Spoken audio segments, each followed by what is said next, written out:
dari bandara. Terus yang buat saya heran karena masih lampu merah udah klakson dari belakang. Jadi saya kaget-kaget, katanya si sopir itu baru pertama ya kesini. Iya, baru pertama. Iya, kalau di Medan memang seperti itu. Sebenarnya suaranya di mana? Udah dalam kamar bapak berupaya untuk ngedobrak pintu itu. Padahal itu gelap. Raba-raba gelap. Alhamdulillah bisa terbuka. Pokoknya gitu. Ada gempa, habis itu ada tsunami kan? Tsunami ya, betul. Gempa dulu baru Gempa baru tsunami. tsunami. Berarti udah maksudnya udah dalam posisi selamat semua baru ada tsunami datang. Iya. Kenapa Kak? Ceritain aja. Gak tahu ya, waktu itu emang nggak pengen sampai saya nggak pernah buka. Saya ini seorang mahasiswa kedokteran, nggak pernah. Biarkan orang lain tahu dengan sendirinya. Saya adalah seorang dokter, enggak. Oh, saya loh mahasiswa kedokteran, enggak. Biar orang tahu dengan sendiri. Kirain mau di plot twist kan, tiba-tiba bapak itu datang ke rumah sakit, loh ini kok ini ya. Assalamualaikum warahmatullahi wabarakatuh. Selamat datang di Bising Kali.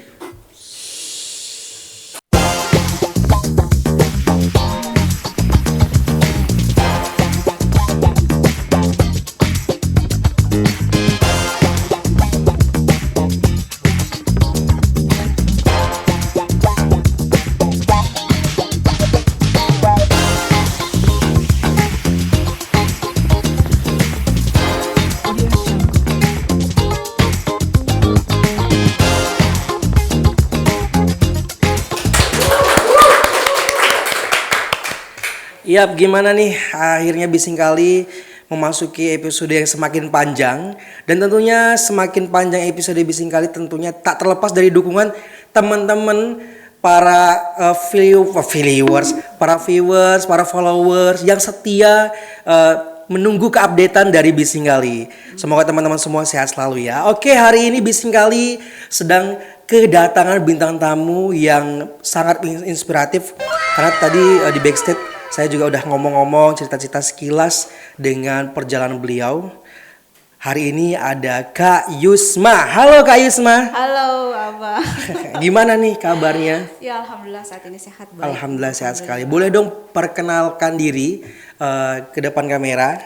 Okay. Dan nama, fakultasnya, Okay. statusnya. Okay. Barangkali ada yang mau bertanya. Boleh. Hai, assalamualaikum warahmatullahi wabarakatuh. Saya Yusmawati Yusran dari Fakultas Kedokteran Universitas Muhammadiyah Sumatera Utara. Kalian bisa manggil saya Yusma. Saat ini alhamdulillah saya telah selesai pendidikan dokternya, ujiannya selesai, semua selesai. Insya Allah nanti tanggal 9 Juli wisuda, supaya dokternya itu ini bener udah selesai dokternya gitu. Status lajang. Wih, buat teman-teman mungkin ada yang lagi cari jodoh bisa nih. Oh. Kapan lagi dapat dokter ya kan?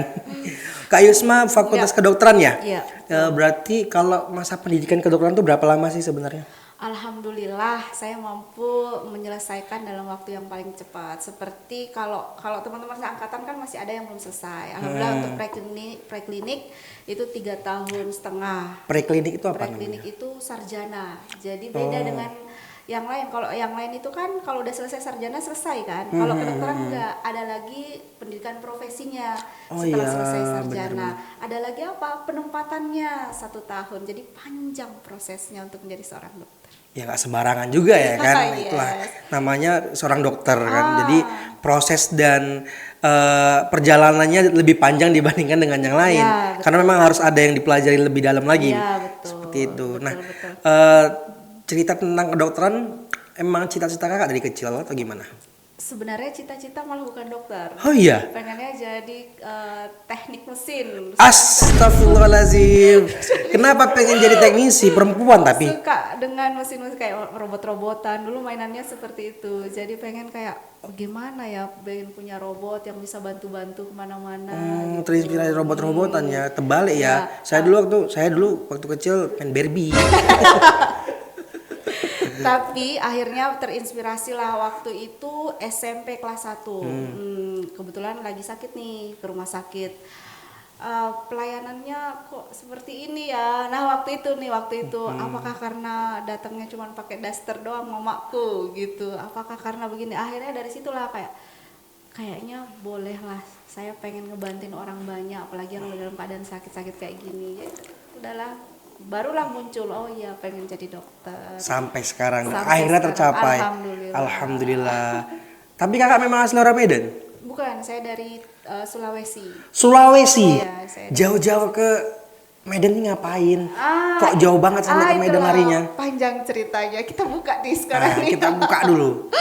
So, jadi awalnya memang mencari fakultas kedokteran yang berbasic Islam. Berbasic Islam, tapi Iya. kalau nggak salah, saya dengar bahwasanya kakak mualaf ya. Iya. Pada saat waktu masuk kedokteran kan belum muslim kan ya? Belum, iya. Nah, itu gimana ceritanya? 2018 atau 19 awal lah baru masuk Islam. Jadi ibu ini pengen anaknya menjadi dokter yang Islami gitu. Terus beliau kan sudah masuk Islam terlebih dahulu. Oh, mualaf duluan. Jadi beliau bilang, ayolah dek, cobalah. Jadi pakai kata coba dulu. Oh iya. Coba dulu, nanti kalau misalkan ketemu di dalamnya hal yang memang nggak bagus, kasih tahu mama, nanti biar mama balik lagi gitu. Oh gitu. Ya. Terus akhirnya Alhamdulillah sampai sekarang masya Allah tidak menemukan sesuatu dan Yang aneh. memang Islam yang masya Allah luar jadi biasa. semakin hari semakin Nah, insya Allah yakin. yakin ya. Dengar kakak bicara gini kayaknya rasanya positif banget gitu. Jadi saya menangkap energi positif jadinya Oh gitu. itu harus wajib. Iya. Kita harus selalu memberikan hal yang positif buat orang ya kan. Jadi saya takut untuk bersosialisasi karena selalu mengalirkan energi negatif. Oke. Oke. Jadi awalnya memang dorongan dari keluarga ya, dari Yap. keluarga mama khususnya ya. Nama. Untuk masuk kedokteran, kemudian masuk kedokteran yang memang Islami. Iya. Kan di Indonesia banyak, kenapa Iya. harus UMSU? Pertama itu searching dulu. Oke. Searching. Setelah searching lihat-lihat review, review. Dan memang rupanya ada teman dari mama ngasih tahu coba aja di UMSU. Nah, sekarang pilihannya UMSU mana ini gitu. Kan UMSU banyak ya tersebar di beberapa daerah, di Jakarta ada, di Oh, yang mana, Muhammadiyahnya ya? Muhammadiyah ya. Di mana lah ini Muhammadiyahnya? Rupanya waktu itu ke Muhammadiyah Surakarta. Oke. Surakarta ada prosesnya yang saya terlambat untuk mendaftar kembali. Nah, dari sanalah diarahkan untuk menuju ke sini gitu. Oh, dari Surakartanya yang mengarahkan Iya, ke UMSU gitu. Iya, enggak, sama-sama Muhammadiyah. Oh, Muhammadiyah. Tapi saya lambat untuk daftarin kembali gitu loh. Oke, paham. Jadi paham. dari sana diarahkanlah ke sini. Oke. Ya, sampailah di sini. Tapi sebelumnya Kak pernah ke Medan nggak sih belum sebenarnya? pernah. Berarti pas waktu pendaftaran itu pertama kali lah ya. Yes. So, apa yang dirasakan ketika pertama kali menginjakkan Medan? Saya kaget. Hah, kagetnya? Pertama kaget. Jadi kan saya buta nih tentang Medan nih. Jadi saya searching di mana alamat kampus UMSU. Kan harus bawa dulu berkas kelulusannya dan lain-lain dari Muhammadiyah Surakarta kan. Iya. So saya kesini lah. Jadi naik Grab dari bandara. Itu masih bawa-bawa koper itu. Naik Grab dari Grab Care ya. Dari bandara. Terus yang buat saya heran karena masih lampu merah udah klakson dari belakang. Gitu. Jadi saya kaget-kaget, katanya si sopir itu baru pertama ya kesini. Iya, baru pertama. Iya, kalau di Medan memang seperti itu. Itu sih, itu kaget pertama. Terus nggak langsung ke kampus dulu ini. Jadi saya cari dulu tempat buat taruh-naruh koper gitu kan. Iya, iya.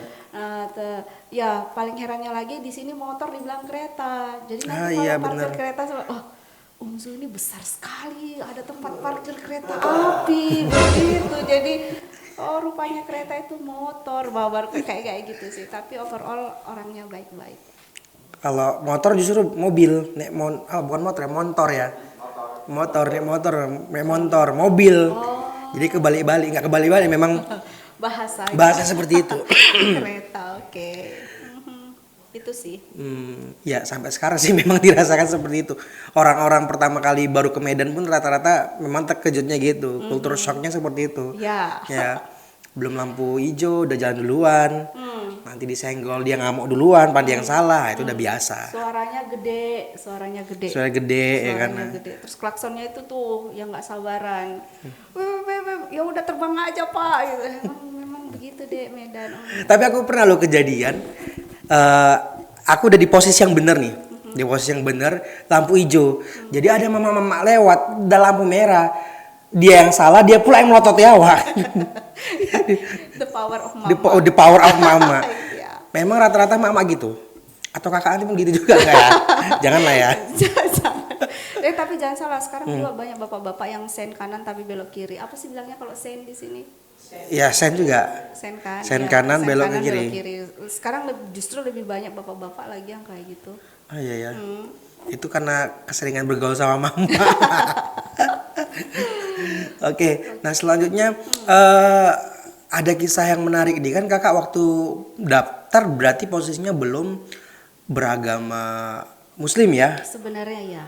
Jadi masuk itu udah kan kalau di kedokteran itu harus pakai busana Muslim kan ya. Iya. Jadi mereka nggak terkejut gitu ketika kakak datang atau kakak datang udah posisi berbusana Muslim. Oh di sini dari kampus kan awalnya kan daftarnya kan di sini dulu waktu itu nggak langsung ke kampus utama kayak kampus nggak. kedokteran. Jadi pas di sini udah dikasih tahu nanti waktu datang di sini mah nggak pakai jilbab ya biasa lah pakai tapi tetap sopan. Oke. Ya udah pada saat daftar dikasih tahu lah nak nanti kalau daftar ke depannya ke UMSU pakai jilbab ya. Iya Bu, ya udahlah barulah beli jilbab, beli baju, beli seperti Kesini kemana sama orang tua mama enggak? Enggak, saya Sendiri? dari awal memang sudah mandiri. Sudah sendiri. Wah, jadi pas waktu tahu seperti itu nggak ada rasa kecil hati No, atau gimana? enggak. Saya dari awal memang sudah mandiri sendiri. Orang tua saya mulai dari proses wisuda sarjana kedokteran, sumpah dokter untuk sarjana kedokteran atau dokter muda, beliau memang tidak datang. Oke.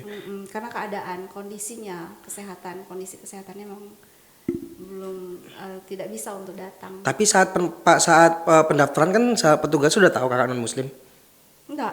Oh nggak tahu. Mereka nggak tahu. Oh pantesan disuruh pakai jilbab. Yes. Tapi di data itu nggak ada ya kayak agama kan ada biasanya. Nggak ada sampai dilihatnya di sedetail itu, nggak dicek sampai sedetail itu. Sebenarnya ada tapi tidak dicek sampai sedetail itu. Oh mungkin dikira Muslim kali. Memang kalau saya pribadi pertama jumpa kakak saya nggak yakin kakak mualaf karena mukanya muka Muslim memang. Atau karena mungkin karena udah pakai jilbab kali ya. Iya. Gitu. Luar biasa. Terus selain itu ada kisah yang sangat inspiratif nih yang saya dengar. Tapi sebelumnya kakak waktu masuk kuliah ini kan dibiayain sama orang tua atau beasiswa atau biaya sendiri? Biaya sendiri, mandi orang tua. Oh, orang tua yang biayain. Orang ya. tua sempat kerja juga biaya sendiri kan biaya mahal ya. Ngapain itu? Dapat duit sebanyak itu dari mana? Kerja apa Anda? Ya harus dicari tahu itu. Iya, saya tahu ya. Ternyata udah diklarifikasi bahwa saya ada orang tua. Orang tua yang biayain. Di awal-awal masuk kuliah, saya dengar-dengar ada sempat ada cobaan yang datang kepada kakak melalui keluarga ya. Jadi kedua orang tua kakak ini salah satu korban betul, korban bencana tsunami di Poso di Palu pada tahun di Palu ya, Palu Sulawesi ya. Sulawesi Tengah tahun 2018. Berarti posisi rumah kakak itu di pinggir pesisir pantai kah? Iya. Oh, pas di pesisir pantainya. Karena usahanya di situ. Oh, usahanya nelayan. Bukan, kayak tempat makan, tempat nongkrong gitu-gitu. Oh iya. Terus pada saat itu kakak kan di sini. Iya. Gimana cara mendengar dari berita kah atau dihubungin dari keluarga bahwa saya terkena bencana? Jadi saya kan senang di depan laptop belajar. Waktu itu memang lagi belajar itu. Waktu itu sekitar jam sehabis Isya ada teman di samping kos. Teman di samping kos itu kebetulan sama-sama kuliah di kedokteran. Nah, namanya Ulfa. Namanya Ulfa. Halo Kak Ulfa. Jadi waktu itu dialah tiba-tiba ngetok kamar gini, Yus buka, kenapa sih pada ini posisinya maghrib? Isya. Isya. Kan ada perbedaan 1 jam kan antara. Di sini lebih lama berarti. Iya, di sini lebih lama. Di sini saya dikabarinnya jam 8 Okay. sama si Ulfa ini mungkin baru dengar. Jadi dia ngetok kamar. Itu saya sementara di depan laptop tuh belajar. kenapa anak ini ngeganggu kali gitu. Ya udahlah, terus buka pintu, denger nggak Palu lagi gempa. Langsung kayak hilang luntur, kayak lemes semua. Masa iya lagi gempa gitu. Ya langsung lah ambil handphone, ngubungin orang tua, ngubungin semua, kok nggak ada yang masuk, termasuk teman-teman kok nggak ada yang masuk. Udah mulai panik. Sampai 2 kali 24 jam itu bisa loh nggak tidur. 2 hari berarti ya, Iya, 2 hari 2 malam. nggak tidur sama sekali. Kan ada orang yang tidur sesaat, Iya, terus ini sama sekali benar-benar tidur. nggak tidur karena nggak ada komunikasi dengan orang tua. Iya. Terus ngelihat, kan nggak punya TV. Padahal sebenarnya waktu itu kan bisa nonton lewat YouTube online, tapi nggak kepikiran gitu. Jadi pergilah sama ibu kos, mau lihat ke TV-nya, minta ke TV-nya, ibu kosnya lagi nggak ada gitu. Aduh, mampus, gimana tuh? Terus saya bilang, Ulfa, lihat Dari handphone nggak mana?" bisa?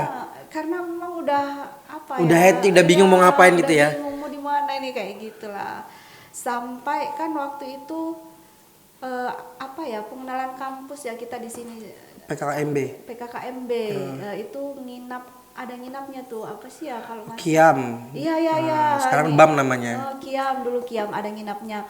Nah di situ ada yang bilang gini, ada nggak yang mau berdoa? Terus saya nitip lah sama abang itu yang berdoa, tolong doakan orang tua saya nggak kenapa-kenapa. Jangan nanya ini kenapa. Tapi 2 hari ya, dua hari nggak ada kabar itu wajar sih. Kalau saya pribadi, apalagi di situ banyak keluarga yang kayak orang tua, saudara, abang atau kakak bahkan atau teman-teman, sama sekali belum ada kabarnya. Iya, nggak ada kabar sama sekali karena memang jaringannya mati kan. Oh iya benar, makanya pasti pikir, maksudnya kalau saya pribadi mungkin pikirnya udah aneh-aneh, ini kenapa.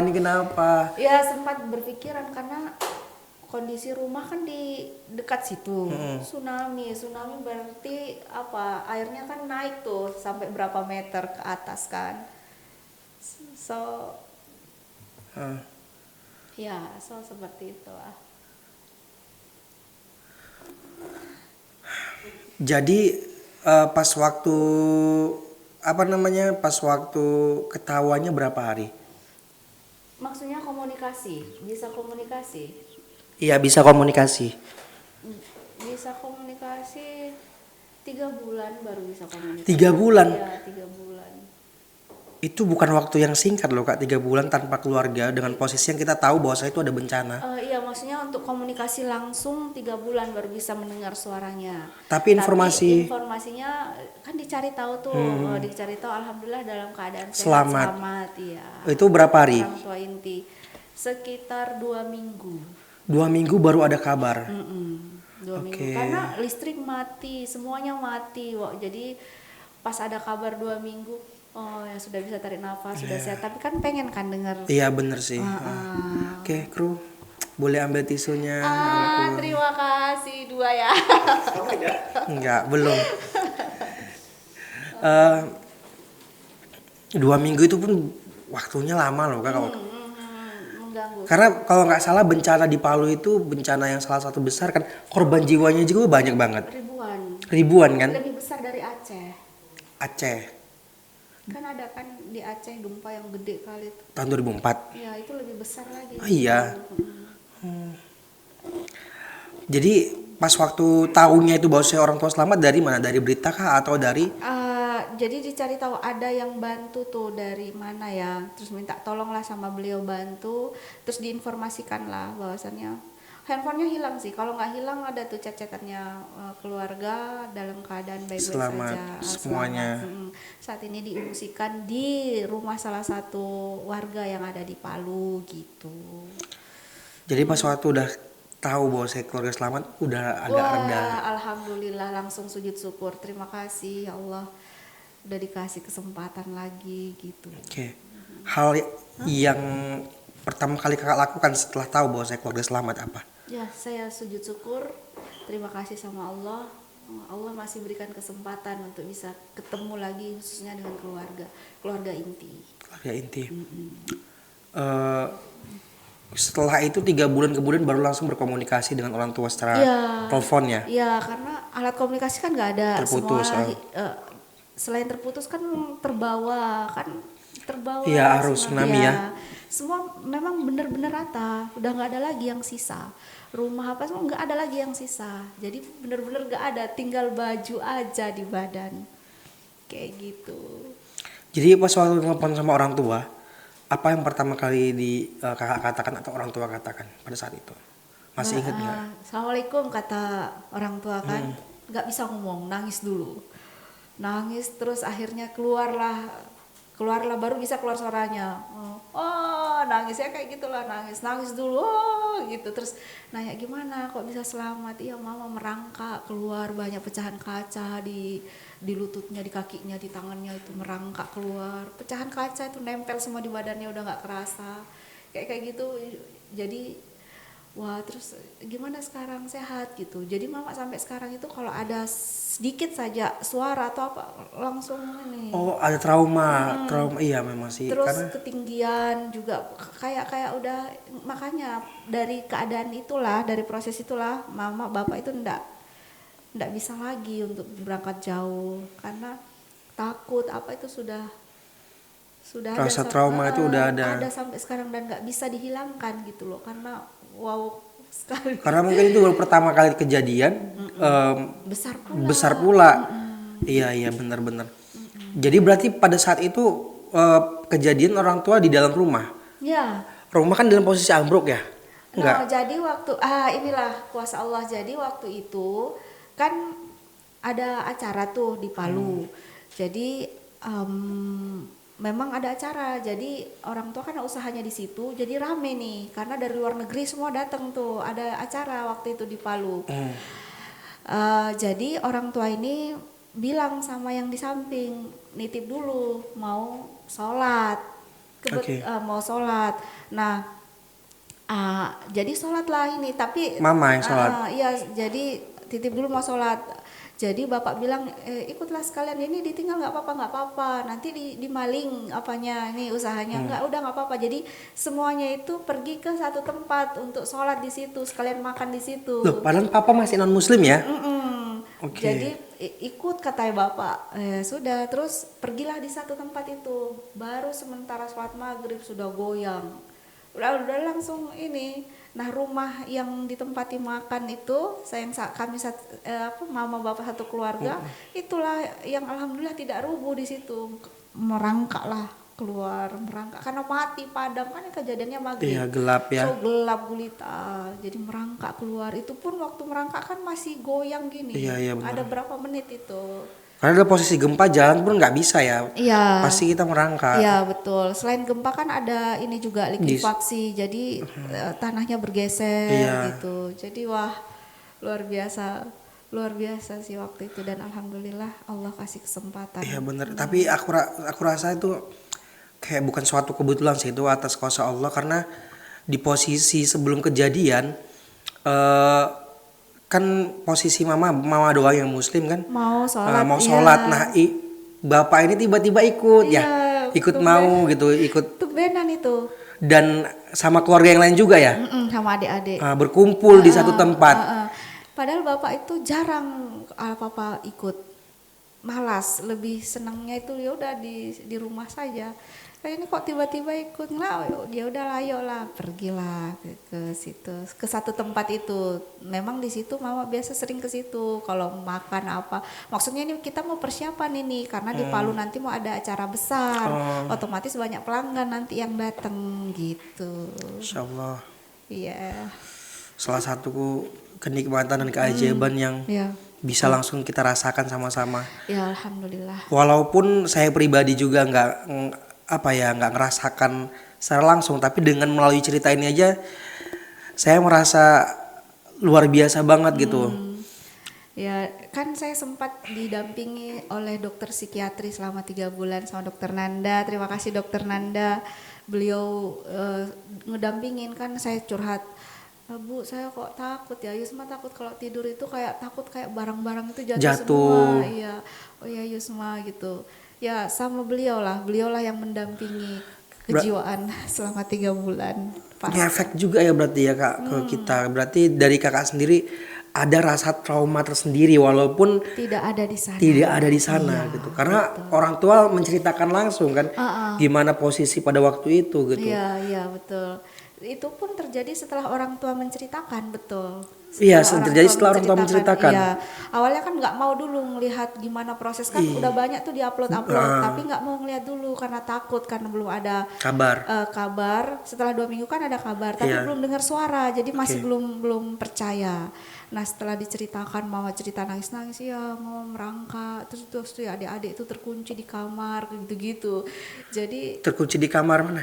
kan ini rumah si adik lagi di kamar, Oh, dikuncinya kamarnya. Sebagian ada yang di rumah, sebagian ada yang ikut orang tua. Ya terkunci dikunci kamarnya kan, terus gempa itu akhirnya apa berubah mungkin apa pintu Kebuka. itu, jadi nggak bisa dibuka, terkunci di kamar. Sementara ini masih goyang gitu. Jadi pada waktu gempa terjadi itu kan terkunci. Habis itu gimana cara bukanya? Oh bapak lah dipanggilnya semua, jadi didengarnya suaranya di mana. Udah dalam kamar bapak berupaya untuk ngedobrak pintu itu, padahal itu gelap. Berapa gelap, alhamdulillah bisa terbuka. Pokoknya gitu. Ada gempa, habis itu ada tsunami kan? Tsunami ya betul. Gempa dulu baru tsunami. Gempa baru tsunami. Berarti udah maksudnya udah dalam posisi selamat semua baru ada tsunami datang. Iya tsunami. Yes. Masya Allah. Luar biasa sekali ya kak. Dan alhamdulillah dikasih kesempatan lagi sama Allah untuk. Alhamdulillah. Kalau masalah harta insya Allah akan ada lagi yang lebih besar datangnya. Amin. Tapi kalau udah masalah nyawa ini hanya sekali. Ya betul. Aduh, nyawa, kesehatan, itu salah satu nikmat yang udah nggak bisa tergantikan. Ya. Jadi pada waktu itu posisi bencana seperti itu. Terlebih kakak kuliah di kedokteran yang sama-sama kita ketahui bahwasanya kuliah di kedokteran itu memiliki biaya yang cukup besar ya. Ya besar. Oke, cukup besar sekali. Jadi pada waktu itu otomatis bakal kepikiran juga ya ini kelanjutannya bagaimana, Iya. selanjutnya bagaimana, karena kan posisinya dalam bencana semua harta pasti udah nggak ada gitu. Iya betul. Dan ada rasa kayak cita-cita bakal terhambat setelah ini selesai sampai sini. Betul. Mau nggak mau harus diikhlaskan gitu. Yes, betul. Pasti ada pikiran seperti itu kan. Iya, banyak lagi pikiran besar, bukan banyak, besar pikiran. Teleponan lah sama mama bilang, maaf ya dek, katanya tunggu ya.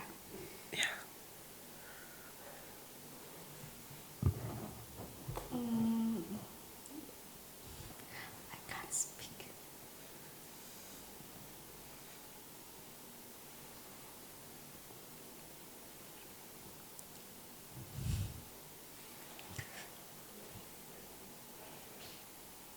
Tapi nggak apa-apa kak ini.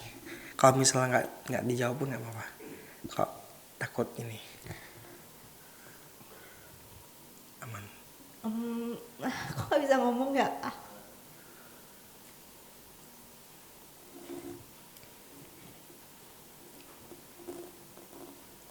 Kok gak bisa ngomong? Tiba-tiba hilang suaranya. Jadi waktu itu, maaf ya mungkin gak bisa lanjut.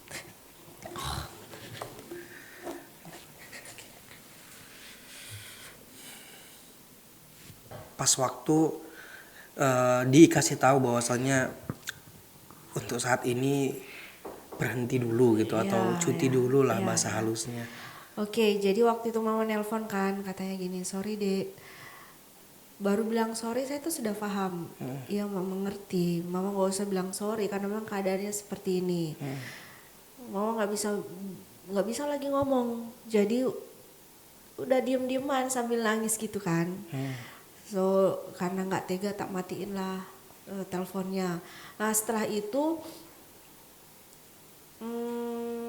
udah niat nih mau jualin semuanya, kayak laptop, printer yang dibeli buku-buku silabus kan. Waduh, udah niat. Oh ya, mau tak jualin semua aja ini. Tapi saya masih ada beberapa waktu untuk semester selanjutnya. Jadi saya masih ada waktu dong untuk minta sama Allah bahwasannya ya Allah saya pengen kuliah kedokteran, masih pengen lanjut gitu loh. Tolong kasih mukjizatmu gitu. Ya sudah, tiap malam saya minta dan saya yakin Allah pasti kasih karena niat saya bagus. Kalau di compare sebenarnya isi dari Al-Qur'an kayak apa juga ada sebenarnya dalam Alkitab gitu. Jadi kayak kalau ada di Alkitab itu kan mintalah maka akan kau diberikan, carilah Ya, maka Al-Quran akan pernah kau juga. dapatkan. Terus ketuklah maka akan dibukakan. Nah, sementara di Al-Qur'an bilang minta sama Allah, bangun di sepertiga malam, Allah pasti kasih. Itu kan Allah yang berjanji. Kalau abang yang janji bisa aja bohong kan. Iya. Nggak juga sih kak, tapi lebih sering iya. Tapi ini Allah yang janji. Jadi tiap malam lah saya minta, bersujud, memohon, benar-benar saya yakin dan percaya jika Allah menghendaki maka itulah yang jadi. Kun fayakun. Nah rupanya pas belum mau masuk semester, kalau misalkan memang Allah belum kasih jawaban, berarti dokter itu bukanlah yang terbaik untukku dan untuk agamaku gitu. Mungkin saya kalau jadi dokter bakalan jadi pribadi yang sombong dan sebagainya. Saya tapi nggak mau berhenti dulu, selesaikan dulu kan saya udah bayar nih semester ini gitu. Saya nunggu nih jawaban dari Allah sampai akhir semester. Tiba-tiba datanglah panggilan. Sama waktu itu yang masih jadi WD3 itu Dokter Elman. Beliau manggil, Yusma, ayo ke ruangan Bapak dulu. Disitulah terus beliau ngajak ketemu, kesinilah ke kampus pusat ini. Rupanya dikasih beasiswa, nggak bayar uang kuliah, dikasih lagi bantuan hidup per 1 bulannya. Masya Allah, saya langsung Sampai sujud sekarang ya? sampai sekarang. Dan luar biasanya dosen-dosen itu ngasih saya jatah, ngasih uang bulanan gitu. Jadi dari dosen-dosen itu kayak ngumpulin duit gitu. Jadi per bulan ada dari dosen, terus ada dari kampus untuk bantuan hidup dan bebas sampai selesai. Jadi pendidikan profesi juga masih lanjut, masih dikasih bantuan hidup gitu. Masya Allah, itulah jawaban dari Allah, luar biasa. So kalau yakin pasti. Intinya kita yakin. Kadang manusia ini lebih banyak nggak yakinnya. Makanya kadang doanya itu setengah-setengah gitu, nanggung-nanggung. Habis itu kita ada perasaan yang ini kita terkabul ya enggak. Padahal semua di mata Allah itu apapun bisa terkabul. Kalau Allah udah menakdirkan dan ikhtiar kita juga kuat gitu kan. Jadi membuktikan bahwasanya kita sungguh-sungguh untuk meminta ini gitu. Ya, jadi ikhtiar dulu. Tapi apa yang Allah kasih percayalah itu yang terbaik. Jadi saya harus nih jadi dokter, saya nggak mau. Ikhlas apa yang Allah kasih. Allah kasih, oke, kamu nggak usah jadi dokter, sampai sini aja. Karena nggak mungkin nggak punya duit bisa jadi dokter, nggak mungkin. Betul. Itu karena Allah jadi mungkin. Kalau sama abang kan belum tentu mungkin.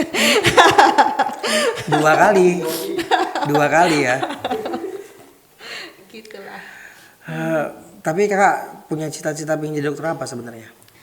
Atau dokter umum saja kah, atau ada pingin spesifikasi? Insya Allah mau jadi dokter spesialis urologi. Tapi itu keinginan ya. Urologi itu bagian dalam, bagian perkemihan, batu saluran kemih, bagian-bagian gitulah, saluran kencing ya. Kenapa kok tertarik dengan itu? Satu, tidak ada sitonya. Sito itu jarang, bukan tidak ada. Sito itu harus segera dilakukan tindakan operasi. Kalau enggak nyawa pasien bisa exit atau meninggal gitu. Enggak ada itu. Jadi karena kan cewek, untuk sito-sito kayak gitu, keadaan mendadak kayak gitu, kayak gimana gitu loh. Terus yang kedua, banyak kasusnya. Kakak tahu itu banyak kasusnya dari sehari-hari kan praktek pada saat pendidikan profesi kan kita di rumah sakit kan banyak kasusnya. Artinya kalau untuk cewek bolehlah ke situ. Itu salah satu faktornya. Iya. Karena kan memang biasanya kedokteran tuh rata-rata lebih banyak milih yang kayak kedokteran umum atau enggak yang berhubungan dengan kemasyarakatan Iya, kan iya. rata-rata seperti itu. Iya, iya. Kakak lebih milih untuk sito apa Ke sih? urologi, Urologi ya. karena keadaan sitonya itu kurang. Sito keadaan- itu adalah pasien harus segera ditata laksana, harus segera ditindaki. Ya, kalau istilah medis namanya sito. Oke. Iya. Dan balik lagi tadi saya sangat agak speechless dan saya pun nggak percaya juga kalau kakak mualaf jadinya. Karena kakak kayak memiliki mental keimanan yang sekuat ini gitu. Saya aja, saya tuh orangnya nggak sabaran banget. Jadi kadang doa itu suka memaksa.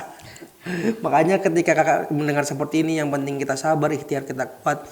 Jadi saya mau nambah kepercayaan diri saya bahwasanya sebesar apapun doa kita, yakin aja bahwasanya Allah itu bisa mengabulkannya. Nggak ada yang nggak mungkin bagi Allah gitu kan. Iya. Yes. Terima kasih banyak loh kak sudah memberikan input luar biasa Ya. pada hari ini. Sama-sama. Dan terima kasih juga buat UMSU ya yang sudah memberikan beasiswa. Iya. Ini bukan apa ya, bukan peres-peres karena memang UMSU luar biasa gitu. Iya. Banyak sekali mahasiswa-mahasiswa yang di UMSU ini yang memang ada kesusahan tuh nggak dibiarkan gitu. Salah satunya Kak Yusma tetap dikasih jalan keluar yang terbaik. Iya. Diberikan beasiswa sampai tamat. Iya. Dan alhamdulillah dikelilingi oleh orang-orang yang luar biasa yang peduli banget. Iya, benar-benar. Itu mungkin salah satu membuat kakak kuat kali ya. Sampai saat ini. Sampai saat alhamdulillah. ini. Kalau boleh nih cerita, kalau bisa pilihlah fakultas kedokteran UMSU. Wis luar biasa. Bukan apa ya, satu, saya pernah bertanya masalahnya sama teman-teman yang kuliah di fakultas kedokteran di tempat lain. Oke. Nah, di sebelah lah kita bilang ya. Ada nggak kegiatan kayak turun ke lapangan, ke masyarakat? Jadi kami nih yang dari Fakultas Kedokteran UMSU baru semester 2 itu udah turun tuh di lapangan. Jadi memang apa yang kami dapatkan di kuliah diaplikasikan di masyarakat dan itu tidak ada di tempat lain, hanya Fakultas Kedokteran UMSU. UMSU. Aja. Iya. Dan tepuk tangan dulu. Ya serius, Iya. serius kalau nanti ada saudara atau apa arahkan aja. Sangat ke fakultas. direkomendasikan banget. Ya, itu memang benar-benar kita langsung turun ke masyarakat. Di fakultas lain tidak ada. Itu baru satu. Yang kedua, kita ada kayak ujian itu langsung ada namanya OSCE. OSCE itu ujian kita dihadapkan dengan pasien-pasien. Langsung. Pasien simulasi lah kita bilang ya, simulasi. karena masih kuliah ini. Iya, benar. Nggak mungkin kan pasien langsung. Iya, kan? betul. Jadi dihadapkan dengan pasien simulasi. Nah, di Fakultas Kedokteran UMSU itu dari semester 2 itu sudah ada, di tempat lain nggak ada. Dan itu saya bertanya. Jadi waktu itu pendidikan profesi kenapa kok sudah sepintar ini katanya? Karena di tempat kami itu dari semester 2 udah ada itu gitu, tempat dia nggak ada. Jadi udah terbiasa iya, kedepannya. Benar-benar. Kemudian yang ketiga, kita ada setoran hafalan Al-Qur'an. Ih, Masya Allah. Jadi Betul-betul jadi dokter muslimah. Kan betul dong muslimah. Jadi ada hafalan Kakak muslimah kan Al-Qur'an. kak? Iya. Muslimah. Ya, masa muslimin. Jadi ada setoran hafalan. Ada kan persyaratannya ujian kompre ya. Kompre. Di situ kan ada persyaratan harus hafal juz 30 tuh. Baru kita bisa naik lagi ke ikut ujian itu persyaratannya itu. Iya benar. Jadi kayak gitu. Kemudian diaplikasikan ke masyarakat. Contoh nih ya, di dalam surat Kahfi. Kalau masyarakat itu, kalau pasien itu lagi sakit kan dia tuh harus dimiring kanan, miring kiri. Iya. Nah itu ada dalam surah Al-Kahfi. Jadi kita itu selalu padukan dengan apa yang ada di Al-Quran itu sebenarnya dipadukan dengan medis Iya. gitu. Jadi cepat. Saya jadi bangga menjadi muslim. Takbir! Allahu Akbar! Jadi serius kalau ada nanti teman atau apa, Fakultas Kedokteran UMSU. Masya Allah. Nilai plus kan sangat banyak dan nggak rugi banget memang. Yes. Dari segi akademik bagus, dari segi agama juga dibimbing dengan baik. Iya. Jadi menjadi dokter yang nggak salah jalan. Iya. Itu Emang dia. ada dokter yang salah jalan? Ada. ada. Ada ya? Ada ya. Tadinya dia mau ke A, salah grab Ke dia Grab jadi ya. ke B. Grabnya lah berarti yang disalahkan ya. Iya. Oke, tapi aku ada dengar cerita bahwasanya kakak sempat menjadi cleaning service. Oh iya. Nah, itu gimana ceritanya? Jadi waktu itu kan duit dari ini kan ada kebutuhan, sedangkan uangnya kurang. Iya benar. Kan kita pengen kayak mau beli ini, mau beli itu, ada kayak alat-alat yang mau dibeli, tapi uangnya kurang nih. Gimana ya? Jadi itulah saya pergilah jadi cleaning service sama kerja di salah satu Indomaret buat angkat-angkat barang atau bersih-bersih gitu. Sama yang cleaning service-nya di warung makan. Tapi saya kerja itu saya bawa buku kedokteran. Kata bapak itu gini, "Nak, sini," katanya. Iya Pak, katanya. Udahlah, nggak usah apa kali untuk jadi dokter itu, nanti kamu gila, katanya. Padahal itu udah kuliah di kedokteran tuh. Kan bukunya kan besar-besar kayak buku anatomi, fisiologi kalau lagi ada tugas. Nggak usah apa kali ya, nah, hampir dielus-elusnya gini. Iya Pak, gitu, nggak usah. Udahlah di sini aja sama bapak kerjanya ya, katanya. Nanti kalau memang bapak ada banyak rezeki, bapak kuliahkanlah di ekonomi, boleh? Oh iya gitu. Tadi dia nggak tahu. Ya Masya Allah. Nggak Niat tahu bapak itu ini. udah baik ya. Baik. Terus sempat bapak itu menyembunyikan buku itu karena dia kayak ngeliat kayak kasihan gitu, anak kok semua dibaca padahal udah mau kali anak ini rupanya jadi dokter gitu. Jadi bilang lah, Pak nggak apa-apa saya baca-baca saja supaya mau tahu. Tapi saya juga nggak terbuka sama beliau. Kalau saya ini lagi kuliah sementara. Kenapa kak ceritain aja? Nggak tahu ya, waktu itu emang nggak pengen sampai saya nggak pernah buka. Saya ini seorang mahasiswa kedokteran, nggak pernah. Biarkan orang lain tahu dengan sendirinya. Saya adalah seorang dokter, enggak. Oh saya loh mahasiswa kedokteran, enggak. Biar orang tahu dengan sendiri. Kirain mau di plot twist kan tiba-tiba bapak itu datang ke rumah sakit, loh ini kok ini ya, jumpa di situ. Enggak, jadi Ya, waktu ya. itu udah selesai saya datang ke bapak itu bawa bingkisan. Pak, ini loh Yusma yang bapak bilang dulu orang gila mau kali jadi dokter. Alhamdulillah udah selesai jadi dokter. Udah Ah, selesai Masya dengan Allah. pakaian-pakaian dia sumpah dokter itu, ngedatengin bapak itu. Bapak itu Terkejut. terkejut, nggak bisa ngomong. Jadi waktu itu udah kuliah, wah kayak gitu, terkejut nggak bisa ngomong. Ya ampun maafin ya, gitu. nggak ada minta maaf, disembunyiin bukunya gitu. Tau gitu semua aku sembunyiin. Enggak ya. Enggak. Kayak gitu ya. Tapi sampai sekarang masih berkomunikasi dengan Masih baik ya komunikasi, bapak. masih komunikasi. Bapaknya jualan ya? Jualan makanan. Jual makanan. Apa warungnya? Di Halat. Di Beliau Halat. di Halat. Nasi. Ada nasi, ayam ada, nila ada. Kayak rumah makan Padang Iya, gitu. iya, Semoga berkah ya Pak. Lancar rezekinya rame ya kan. Amin. Amin ya rabbal alamin. Nah, setelah mengarungi banyak hal dari mulai bencana alam, Iya. fase traumatik bahkan sampai sekarang mungkin masih terasa ya. Iya, kayak belum bisa gitu. Kalau diceritain itu mesti masih Masih netes ya. Bener sih. Dan apa sih yang membuat kakak itu sampai saat ini tuh dengan cobaannya sudah dilalui segitu banyaknya masih optimis dan tetap kuat sampai saat ini? Ada nggak motivasi yang kakak pegang sampai saat ini gitu? Ya dari awal memang pengen jadi orang yang bisa membanggakan, kan otomatis orang tua. Yang kedua alma mater, UMSU loh udah ngasih saya beasiswa loh, masa saya mau jadi ele-elean kayak gini gitu. Jadi saya harus memantaskan diri, saya harus memantaskan diri dapat beasiswa. Saya harus selesai dengan predikat jadi orang yang terbaik kayak gitu, semampu saya maksudnya.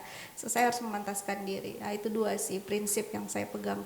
Udah dikasih enak loh, maksudnya dikasih lah biaya hidup, nggak bayar kuliah, itu kan satu kenikmatan yang luar biasa. Wujud dari syukurnya itu ya memantaskan diri lah. Ya, kadang banyak ada orang yang nggak udah dikasih kenikmatan, nggak sadar diri, nggak sadar bentuk. Ya, mantas. Ada orang kayak gitu.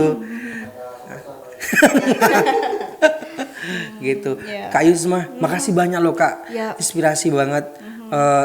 Jadi saya sebagai manusia itu yang suka ngeluh, jadi merasa ada energi baru lagi buat tetap semangat. Iya. Ya kalau namanya manusia, selagi masih bisa bernapas pasti ada aja cobaannya gitu. Cuman Iya. tergantung kita sendiri cara mengelolanya gitu kan. Iya, mengeluh itu wajar. Iya. Mengeluh itu wajar, tapi kalau sudah ditanamkan dalam diri apa yang Allah kasih itu yang terbaik, nanti mengeluhnya akan hilang.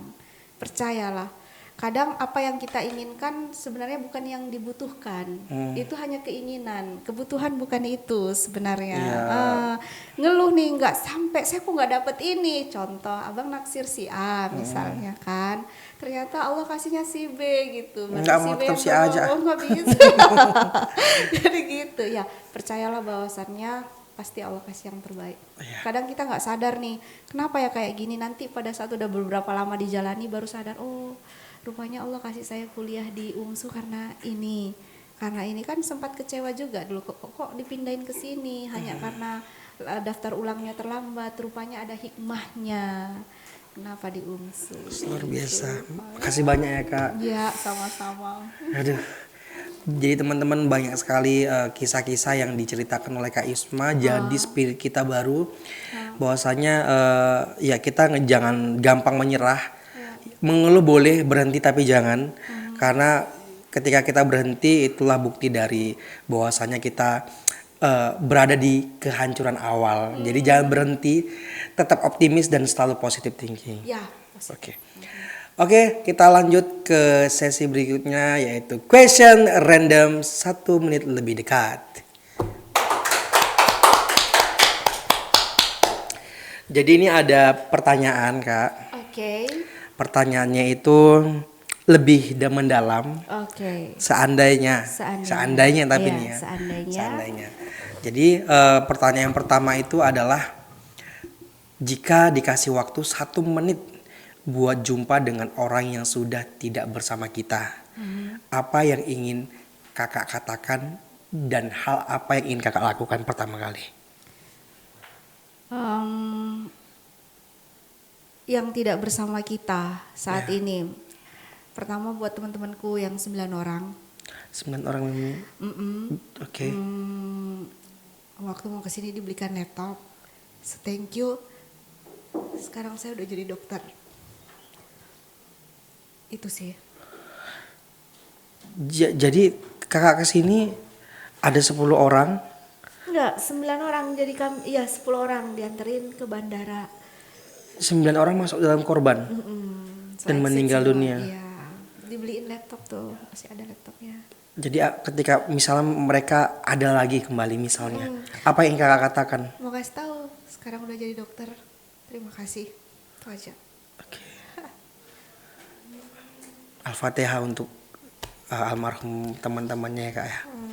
Doa terbaik, semoga Allah lapangkan kuburnya, Allah terima seluruh amalnya, Allah maafkan seluruh dosa-dosanya selama di dunia.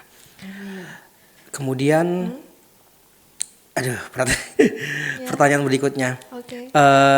Jika Anda diberi kekuatan super, bebas apa aja, kekuatan apa yang ingin kakak gunakan dan kenapa?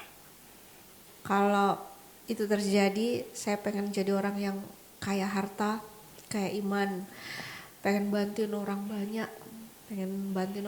orang yang memang tidak mampu, pengen sekolahin, pengen bayarin semuanya, pokoknya gitu. Pengen jadi orang yang banyak harta, jadi bisa berinfak, bisa berzakat, bisa bantuin banyak Masya orang. Allah, jadi pengen punya kekuatan yang bisa cep langsung kaya, Iya. insya Allah imannya Iya. langsung naik gitu. Iya. Jadi bisa menolong banyak orang dan menebar kebermanfaatannya. Iya.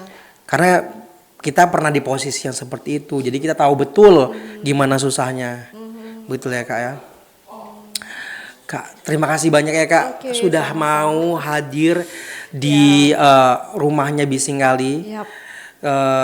Sudah mau berbagi cerita Ya. yang saya rasa mungkin kalau dijabarkan lebih dalam lagi nih nggak habis-habis gitu waktunya, karena kita sudah di penghujung waktu. Terima Oke. kasih banyak Terima kasih. atas segala sharing-sharingnya. Boleh dong mungkin teman-teman Bisinggali pengen bercerita atau sharing-sharing di Instagram kakak, boleh langsung hubungi Instagram kakak. Apa nama Instagramnya? _dokter muda. Instagram _dokter muda. Buat teman-teman Bisinggali mungkin yang penasaran, terus langsung follow Instagramnya dokter muda. Oke. Dan buat teman-teman semua mungkin yang pengen bisa sharing-sharing atau pengen kasih masukan agar Bising kali ini bisa menjadi suatu podcast yang makin luar biasa, langsung aja follow Instagramnya Bising kali, YouTube-nya Bising kali, subscribe, like, komen, dan share semua episode-episode kita dari 1 sampai ke 11 kemarin. Dan jangan lupa juga buat untuk follow Instagramnya Kemahasiswaan UMSU. Ya, karena Bising kali ini ada di bawah Kemahasiswaan UMSU. Terima kasih buat teman-teman Bising di rumah. Terima kasih sudah menonton video ini. Semoga kalian sehat semua. Jangan lupa untuk terus menyaksikan episode Bising kali. Sampai jumpa di episode berikutnya. Bising kali.